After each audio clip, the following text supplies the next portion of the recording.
네, 오늘 제가 우리 성도님들과 정말 제 머릿속으로 상상하던 그 예배를 드리고 있는 것 같습니다.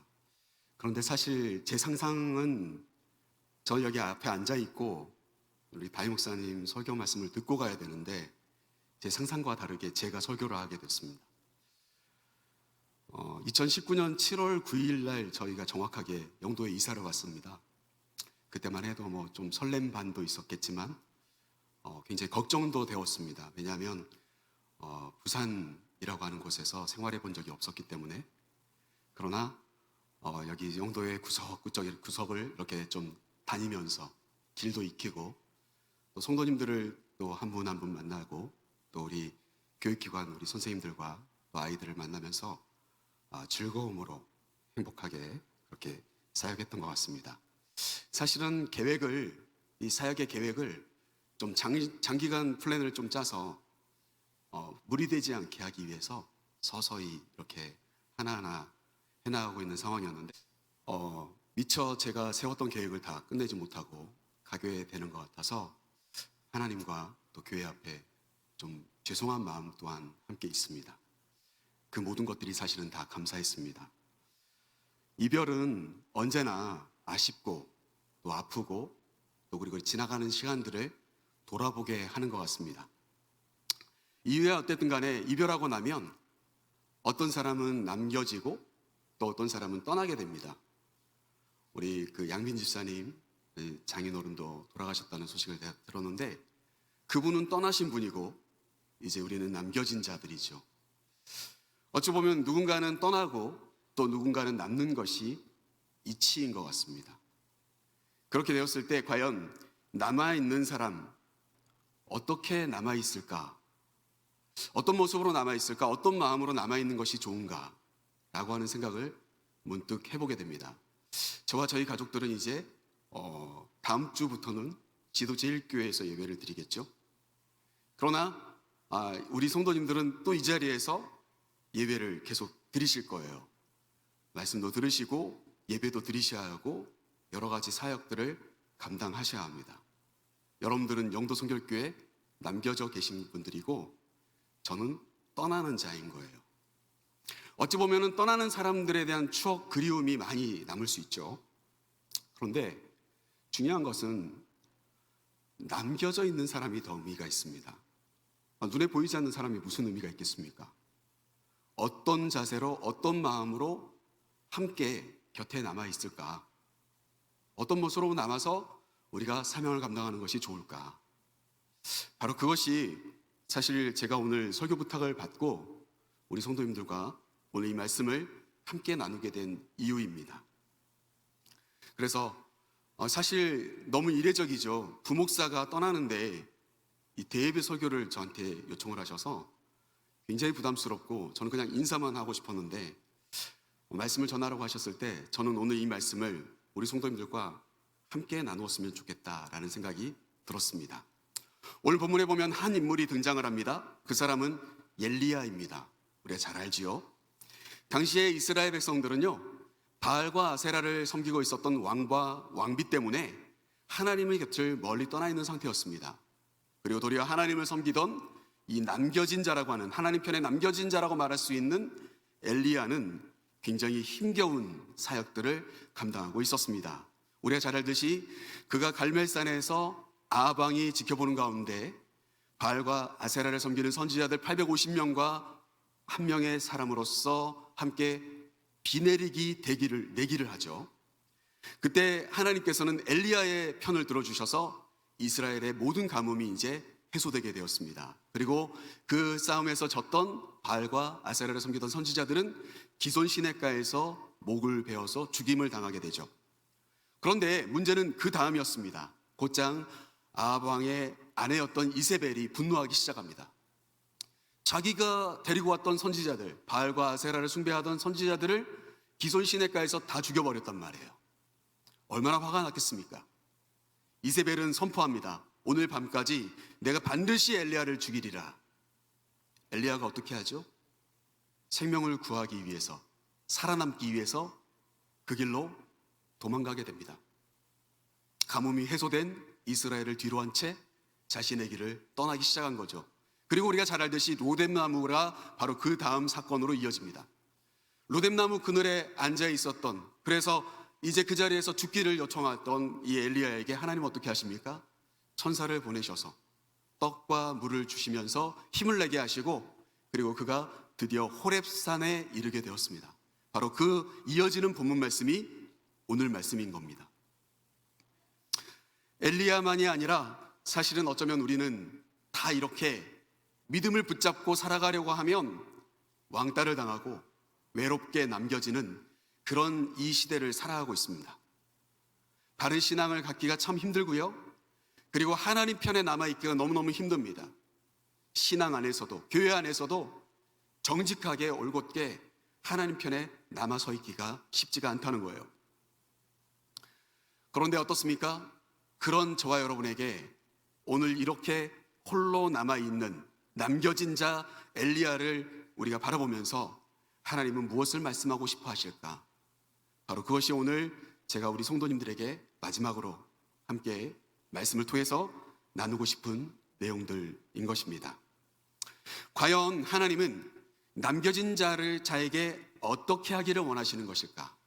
바로 이 질문이 오늘 이 자리에 남겨져 있는, 호흡하고 있는 저와 여러분에게 던져지는 동일한 질문이라고 저는 생각되어집니다. 그 대답을 한마디로 딱 정리해 본다면 이렇습니다. 우리 앞에 화면 한번 띄워주시겠어요? 우리 같이 한번 읽어보겠습니다. 함께 읽겠습니다. 하나님 앞에 서며 하나님의 음성을 듣는 자가 되어야 합니다. 아멘이십니까? 여러분, 우리는 하나님 앞에 서고 하나님 앞에 하나님의 음성을 듣기 위해 남겨진 자가 되어야 합니다. 내가 하나님을 따라가는 자라면, 믿음의 사람이라면 우리는 너나 할 것 없이 바로 이것이 가장 중요한 표대라는 사실입니다. 내가 오늘도 하나님 앞에 서야 되는 겁니다. 그리고 하나님의 음성에 귀를 기울이셔야 합니다. 오늘 본 말씀 13절 말씀 우리 같이 한번 읽어볼까요? 같이 읽겠습니다.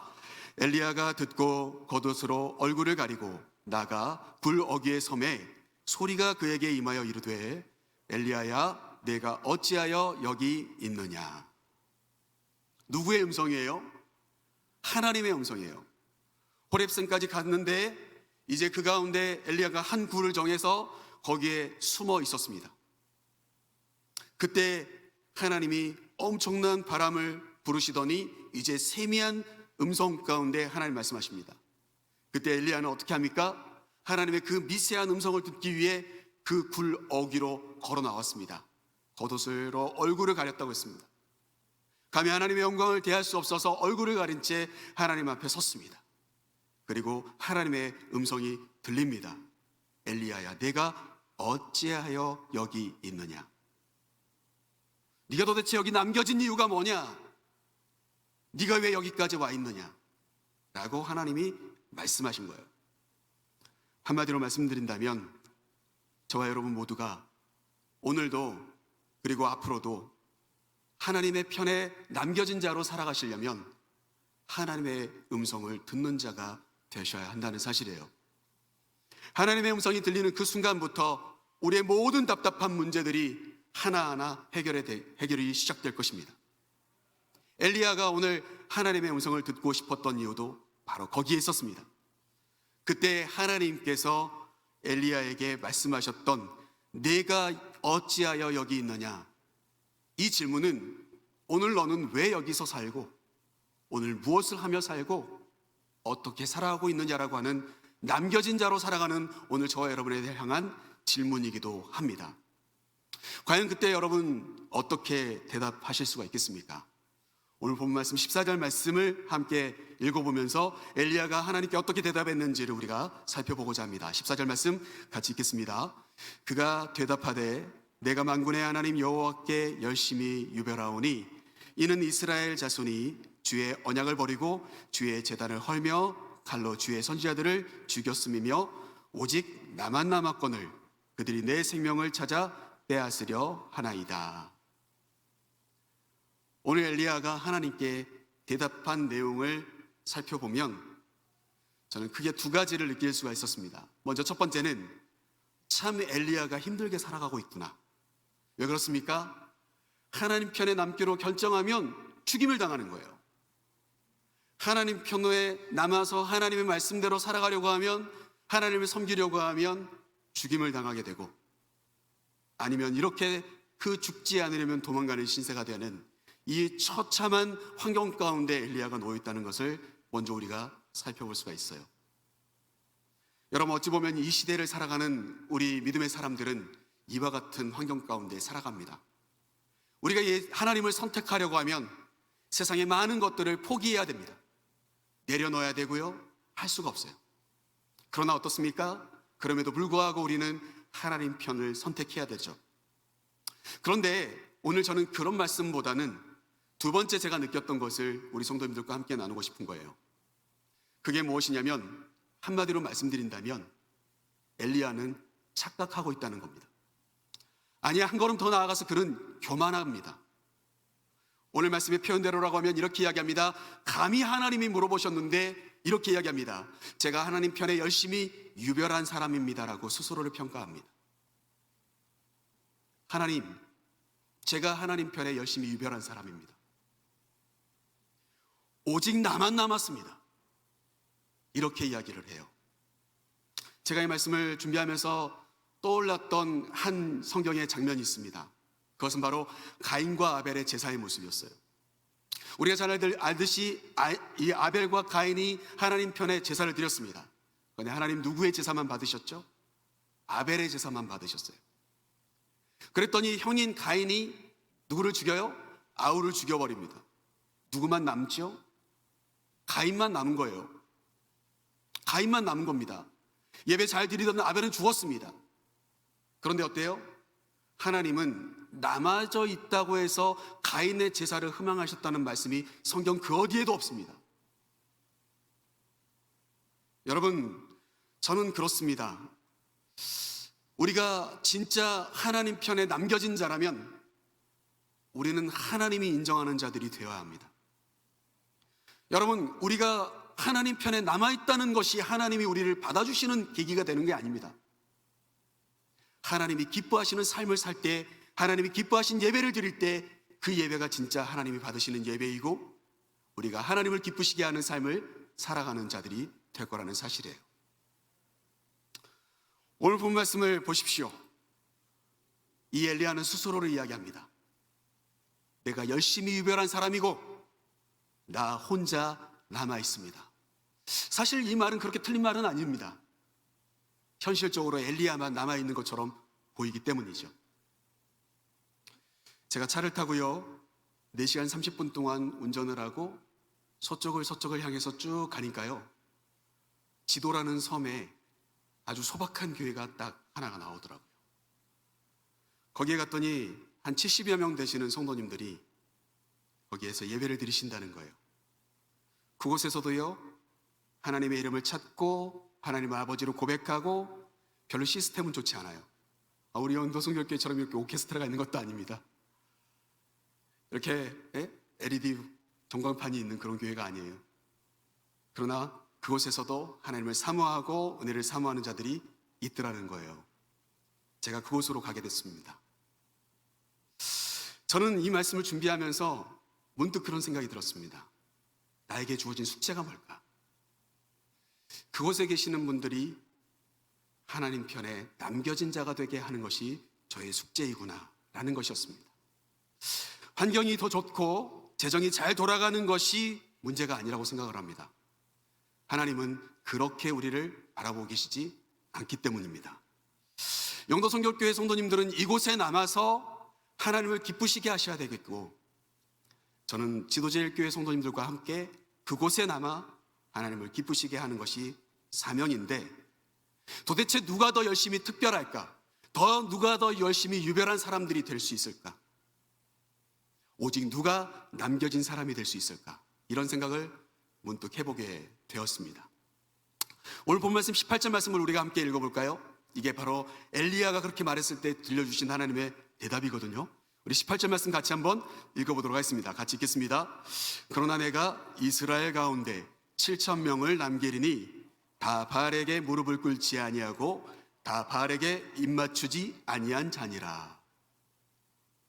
하나님 뭐라고 이야기하십니까? 엘리야가 하나님께 이야기합니다. 나는 열심히 유별한 사람인데 나만 혼자 남았습니다. 그랬더니 하나님 말씀하십니다. 아니다. 내가 이스라엘 가운데 7,000명을 남길 것이다. 그들이 다 너처럼 바알에게 무릎 꿇지 않는 자들, 바알에게 입맞추지 아니하는 자들이 될 것이다 라고 이야기하십니다. 사랑하는 성도 여러분, 바알은 무엇일까요? 바알은 우리가 생각할 때 어떤 우상, 만들어 놓은 상이어서 거기에 절하고 입맞추는 것을 가리키는 것 같이 보입니다. 현실이 그렇습니다. 그런데 바알은 사실 그걸 의미한 게 아닙니다. 풍요를 가리키는 겁니다. 물질을 가리키는 거예요. 물질 앞에 입맞추고 물질에 매어 살아가고 부를 누리기 위해 쫓아가는 자들을 우리는 바알을 숭배하는 자들이라고 오늘 그렇게 말씀하시는 하나님을 만나야 합니다. 사랑하는 성도 여러분, 오늘 하나님 말씀하십니다. 7,000명을 남길 것이다.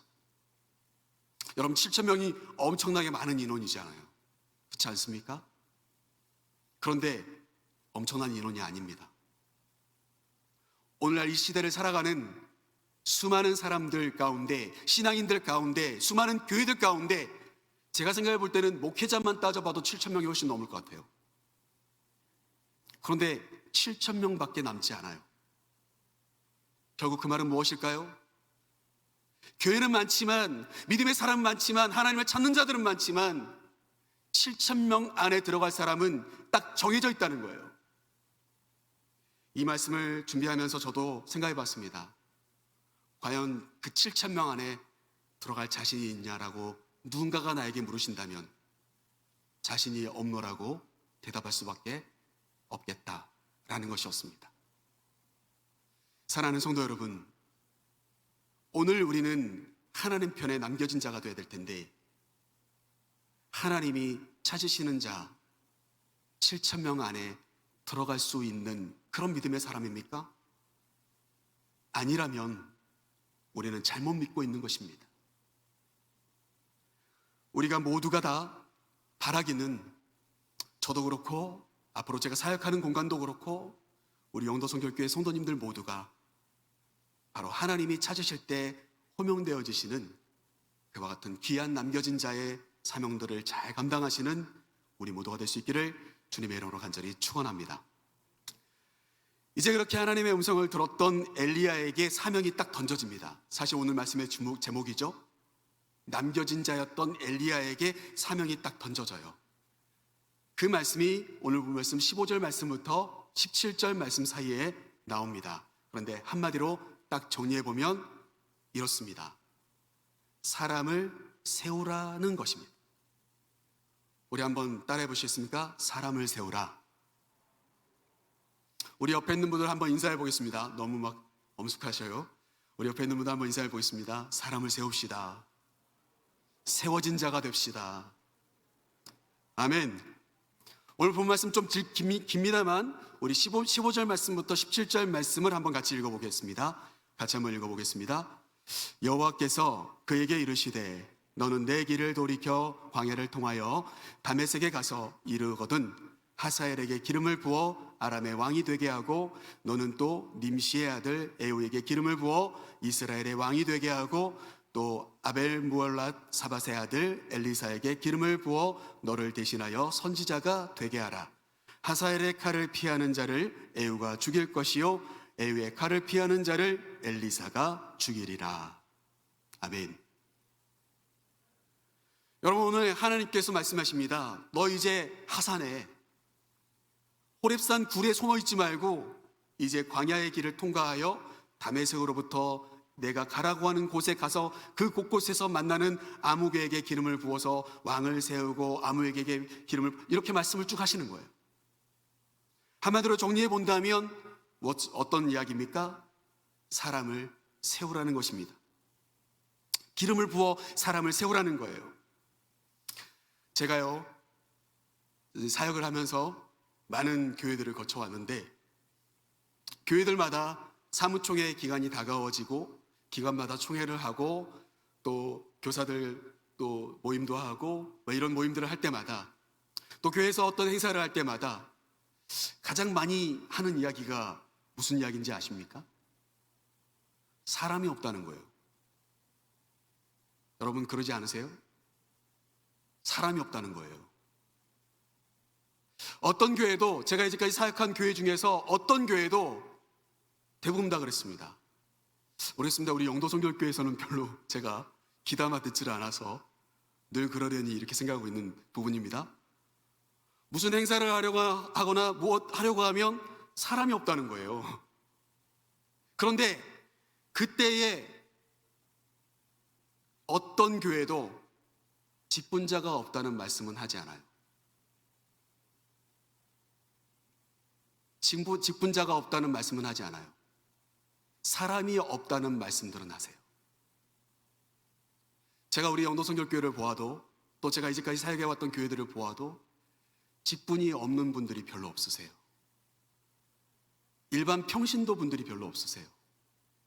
교회 출석하시는 분들 대다수가 다 직분자이십니다. 어찌 보면 직분을 준다는 것은, 직분을 받았다는 것은 그 사람을 세우기 위한, 사람으로 세우기 위한, 일꾼으로 세우기 위한 과정이라고 저는 생각되어집니다. 그런데 신기하게도 대다수의 교회가 사람이 없다는 말씀들은 정말 많이 하십니다. 직분자가 없다는 말씀은 하지 않으세요. 직분자는 넘쳐나요. 이 시대의 목회자들은 넘쳐나요. 그런데 무슨 일을 하려고 하면 사람이 없어요. 오늘 하나님 말씀하십니다. 사람을 세우라고 말씀하십니다. 그 말이 무엇을 의미할까요? 하나님 편에 쓰임받을 수 있는, 하나님 편에 일할 수 있는 사람을 세우라는 것입니다. 사랑하는 우리 영도성결교회 성도 여러분, 목사님이 어떤 일을 하려고 하실 때 여러분은 그 옆에서 그 일에 함께 일을 하는 분입니까? 아니면 직분자이십니까? 하나님이 우리에게 어떤 일을 맡기셨을 때 우리는 직분자입니까? 아니면 일을 하는 사명자입니까? 하나님은 일할 사람을 찾으십니다. 그리고 그들에게 기름을 부어 일할 사람으로 세우라고 말씀하십니다. 그게 남겨진 자에게 주신 하나님의 사명이에요. 직분자로 머물지 마시고 사명자로 살아가시기를 주님의 이름으로 축복합니다. 남겨진 자인 이 엘리야에게 오늘 하나님 말씀하십니다. 원리가 이래요. 기름을 부으라는 겁니다. 여러분, 기름을 부으면 기름 부음 받은 자들이 되죠. 그들이 오늘 등장하는 하사엘도, 예후도, 엘리사도 기름 부음 받은 자가 됩니다. 그런데 여러분 잘 아시죠? 기름 부음을 받은 자라는 의미의 뜻이 담겨져 있는 용어가 있습니다. 무엇입니까? 그리스도입니다. 기름 부음을 받은 자가 누구입니까? 그리스도예요. 제사장, 왕, 선지자들이 기름 부음 받았습니다. 그런데 우리가 잘 알듯이 예수님은 그리스도이십니다. 그리고 우리는 그리스도인으로 살아야 합니다. 기름 부음 받으셨습니까? 우리는 그리스도이신, 기름 부음 받으신 예수 그리스도의 제자로 살아가야 합니다. 직분자로 살지 마시고 사명자로 사시기를 주님의 이름으로 축원합니다. 오늘 17절 말씀을 한번 볼까요? 우리 17절 말씀을 다시 한번 읽어보겠습니다. 함께 읽겠습니다. 하사엘의 칼을 피하는 자를 예후가 죽일 것이요 예후의 칼을 피하는 자를 엘리사가 죽이리라. 여러분, 저는 이 말씀을 묵상하고 또 묵상하면서 마음이 참 아팠습니다. 나에게 칼이 있나? 예리한 칼이 있나? 섬세한 칼이 있나? 여러분, 오늘 이야기하십니다. 하나님은 그들에게 왜 기름을 부으라고 하셨습니까? 그들이 가지고 있는 칼에 의해 하나님을 어그러뜨게 하는, 하나님의 뜻을 어그러뜨게 하는 수많은 사람들을 제거하시기를 위해 하나님은 그들을 기름 부어 세우기를 원하시고 계신 거거든요. 결국 그렇습니다. 하사엘이 놓치는 자들은 예후가 놓치는 자들은 엘리사가 제거하게 되어 있습니다. 그러기 위해 하나님은 엘리야에게, 오늘 남겨진 자였던 엘리야에게 사람을 세우라고 말씀하십니다. 저는 이 말씀을 준비하면서 그런 마음이 들었습니다.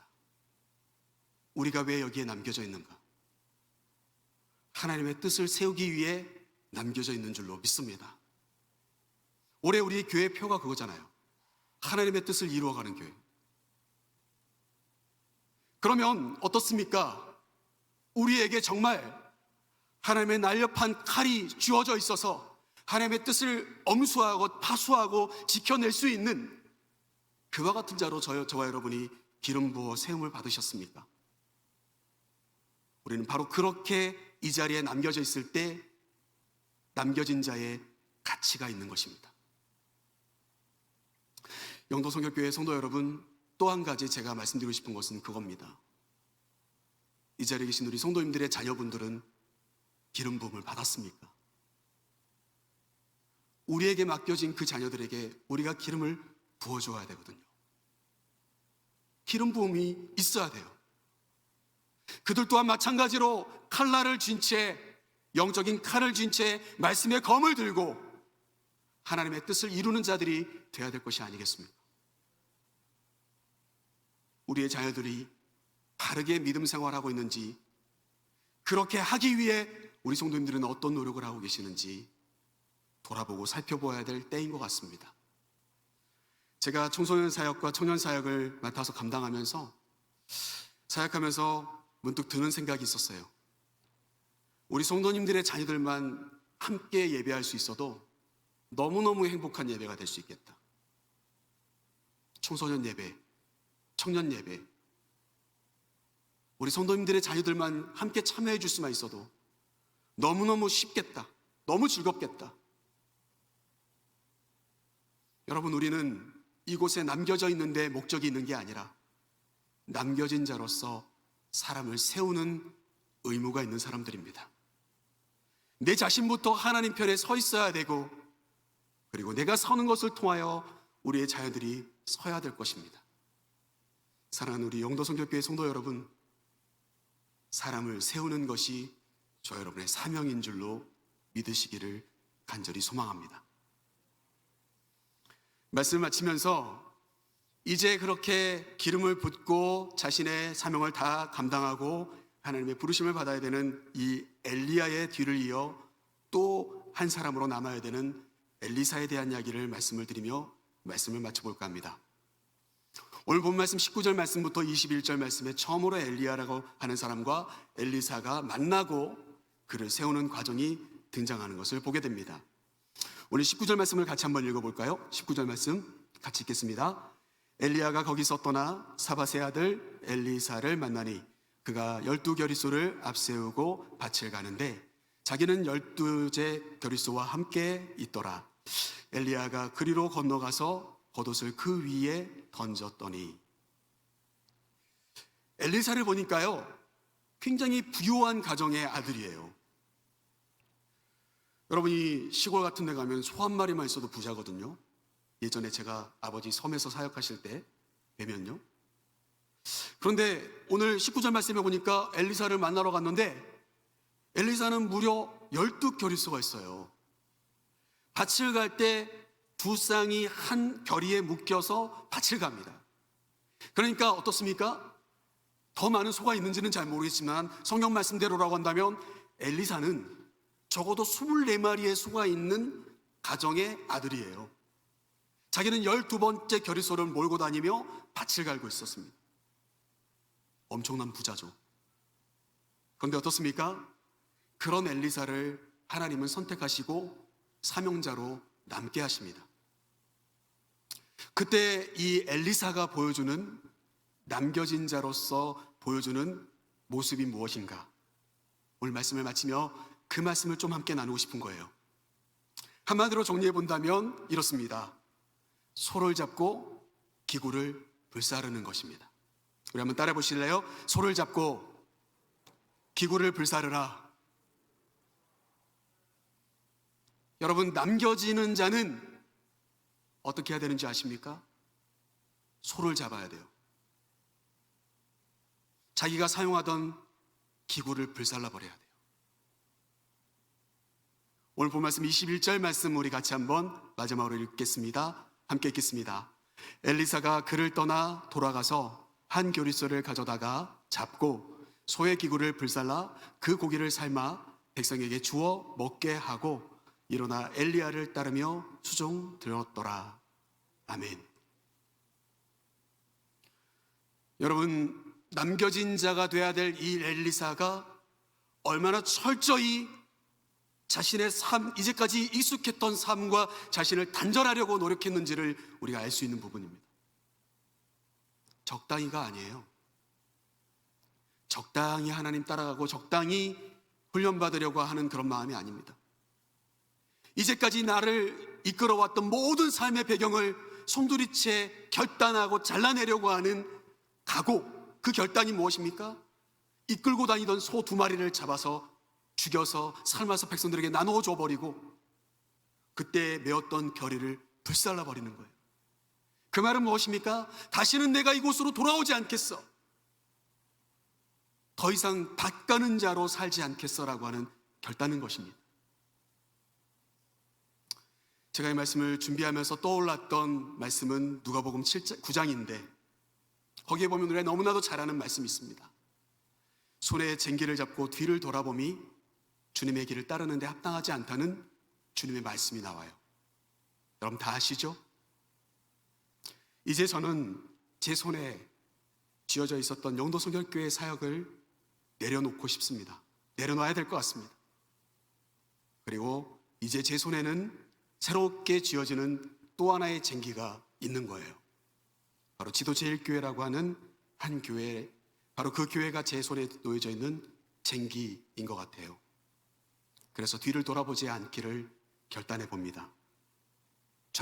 좌우를 살피지 않고 오직 앞만 보고 나아가고 싶은 겁니다.